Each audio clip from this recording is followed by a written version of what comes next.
ಇದು ಅರ್ಥ ಮಾಡ್ಕೋರಿ. ನಿಮ್ಮ ಕ್ಯಾರೆಕ್ಟರ್ ಬರುತ್ತೆ ಭಾಷೆಯಲ್ಲಿ. ನೀವು ಹೇಗೆ ಮಾತಾಡ್ತಿರೋ ನಿಮ್ಮ ಕ್ಯಾರೆಕ್ಟರ್ ತೋರಿಸ್ತದೆ. ಅಗಡಂಬಗಡಂ ಭಾಷೆ ಮಾತಾಡಿದ್ರೆ ಓಹೋ ಇವನ ಜೀವನನೂ ಆ ಥರನೇ ಇದೆ ಅಂತ ತಿಳ್ಕೊಳ್ತಾರೆ. ಅರ್ಥವಾಯ್ತಾ? ನೀವು ಮರ್ಯಾದೆಗೆ ಮಾತಾಡಿದ್ರೆ ಓಹೋ ಎಷ್ಟು ಮರ್ಯಾದೆಗೆ ಇರ್ತಾರಪ್ಪ ಅಂತ ಅನ್ನಿಸ್ತದೆ. ಓಕೆ, ಅದಕ್ಕೆ ಯಾರಾದರೂ ನೋಡಿದ್ರೆ ನಿಮ್ಮನ್ನೇನನ್ಬೇಕು? ನಿಮ್ಮ ಭಾಷೆ ನೋಡಿ ಬಿಲೀವರ್ ಅಂತ ಅನ್ಬೇಕು. ನಿಮ್ಮ ನಡ ನೋಡಿ ಏನು ಅನ್ಬೇಕು? ಬಿಲೀವರ್ ಅಂತಿರಬೇಕು. ನಿಮ್ಮ ಅಲಂಕರಣೆ ನೋಡಿನೂ ಬಿಲೀವರ್ ಅಂತ ಅನ್ಸ್ಕೋಬೇಕು. ನಿಮ್ಮ ಅಲಂಕಾರ ನೋಡಿ ಅನ್ಬಿಲೀವರ್ಸ್ ಅಂತ ಅನ್ಬಾರ್ದು. ನಿಮ್ಮ ನಡವಳಿಕೆ ನೋಡಿ ಅನ್ಬಿಲೀವರ್ಸ್ ಅಂತ ಅನ್ಬಾರ್ದು. ಅಪ್ಪ ನಮ್ಮಕ್ಕಸ್ತರೇ ಅಂತ ಅನ್ಬಾರ್ದು.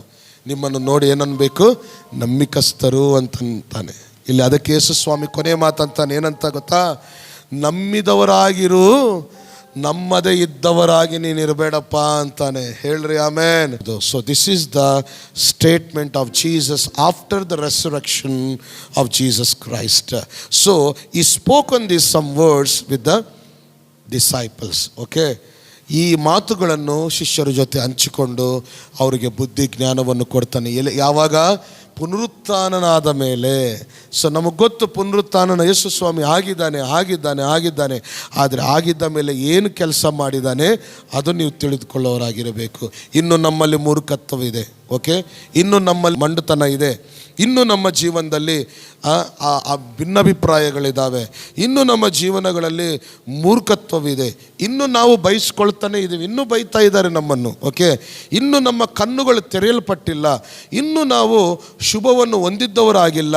ಇನ್ನು ನಾವು ಪವಿತ್ರಾತ್ಮವನ್ನು ಹೊಂದಿದ್ದವರಾಗಿಲ್ಲ. ಇನ್ನು ನಾವು ಕ್ಷಮಿಸಲ್ಪಡ್ತಾ ಇಲ್ಲ. ಇನ್ನು ನಾವು ಸಮಾಧಾನಕ್ಕೆ ಗುರಿಯಾಗ್ತಾ ಇಲ್ಲ. ಕೊನೆಗೆ ಇನ್ನು ನಾವು ನಂಬಿಕಸ್ಥರಾಗಿ ಕಾಣಿಸ್ತಾ ಇಲ್ಲ. ಇಷ್ಟು ಗುಣಗಳಿದ್ದಾವೆ ನಮ್ಮಲ್ಲಿ. ಯೇಸು ಸ್ವಾಮಿ ಪುನರುತ್ಥಾನನಾದ ಮೇಲೆ ಈ ಗುಣಗಳೆಲ್ಲ ನಿಮ್ಮಿಂದ ತೊಳೆದು ಹೊರಗಾಗ್ತಾ ಇದ್ದಾನೆ. ಯಾಕೆ ಗೊತ್ತಾ? ಅದಕ್ಕೆ ತನ್ನ ರಕ್ತವನ್ನು ಸುರಿಸಿದ್ದು. ಯಾಕೆ ಗೊತ್ತಾ? ತನ್ನ ಪ್ರಾಣ ಕೊಟ್ಟಿರುವುದು. ತನ್ನ ಅಮೂಲ್ಯವಾದ ಗಾಯಗಳನ್ನು ತೆರೆದು ತನ್ನ ರಕ್ತದಿಂದ ನಮ್ಮನ್ನು ತೊಳೆಯೋದಿಕ್ಕೆ. ಹಲ್ಲೆಲೂಯಾ. ಎಲ್ಲರೂ ಎದ್ದು ನಿಂತ್ಕೊಳ್ಳೋಣ.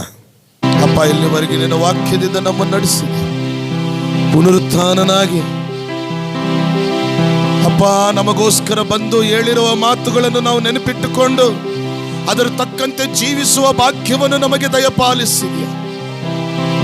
ನಮ್ಮಿಂದ ಇರುವ ಮಂಡುತನ, ನಮ್ಮಿಂದ ಇರುವ ಮೂರ್ಖತನ, ನಮ್ಮಲ್ಲಿರುವ ಅಪನಂಬಿಕೆ, ನಮ್ಮಲ್ಲಿರುವ ಸೋಮರಿತನ, ನಮ್ಮಲ್ಲಿರುವ ಅಜ್ಞಾನತನ, ನಮ್ಮಲ್ಲಿರುವ ಅಪನಂಬಿಕೆ, ನಮ್ಮಲ್ಲಿರುವ ಪಾಪವು, ಇನ್ನೂ ಅನೇಕ ಬದಲಾವಣೆ ಆಗದಿರುವ ಇನ್ನೂ ಅನೇಕ ವಿಷಯಗಳನ್ನು ನಿನ್ನ ವಾಕ್ಯದಿಂದ ತೊಳೆದು ಶುದ್ಧೀಕರಿಸೋದಕ್ಕಾಗಿ ಸ್ತೋತ್ರ ಸ್ತೋತ್ರ ಸ್ತೋತ್ರ. ನಿನ್ನ ವಾಕ್ಯವೆಂಬುವನ್ನು ಬಿಚ್ಚಿ ನಮ್ಮ ಕಣ್ಣುಗಳನ್ನು ತೆರೆದಿದ್ದಕ್ಕಾಗಿ ಸ್ತೋತ್ರ. ನಿನ್ನ ಸಮ್ಮುಖದಲ್ಲಿ ನಮ್ಮನ್ನು ತೆರೆದು ನಮ್ಮ ಕಣ್ಣುಗಳನ್ನು ಬಿಚ್ಚಿದಕ್ಕಾಗಿ ಸ್ತೋತ್ರ. ಇದೇ ಮನಸ್ಸು ಉಳ್ಳವರಾಗಿದ್ದು ನಡೆಯುವಂತೆ ನಿನ್ನ ಸಹಾಯವನ್ನು ಅನುಗ್ರಹಿಸಬೇಕೆಂಬುದಾಗಿ ಈಗೋ ನಿನ್ನ ಮಕ್ಕಳು ನಂಬಿದವರಾಗಿರಲಿ, ನಮ್ಮದವರಾಗಿಲ್ಲದಂತೆ ನಂಬಿದವರಾಗಿರಲಿ ಎಂಬುದಾಗಿ ನಿನ್ನ ಪವಿತ್ರಾತ್ಮನ ಶಕ್ತಿ ಉಸುರು, ನಿನ್ನ ಪವಿತ್ರಾತ್ಮನ ಶಕ್ತಿ ಅಭಿಷೇಕ ನಿನ್ನ ಮಕ್ಕಳೆಲ್ಲರ ಮೇಲೆ ನೆಲೆಗೊಂಡಿರಲಿ ಅಂತ ಯೇಸು ಕ್ರಿಸ್ತರ ನಾಮದಿಂದ ಪ್ರಾರ್ಥಿಸ್ತಾ ಇದ್ದೇವೆ ತಂದೆಯೇ, ಆಮೆನ್.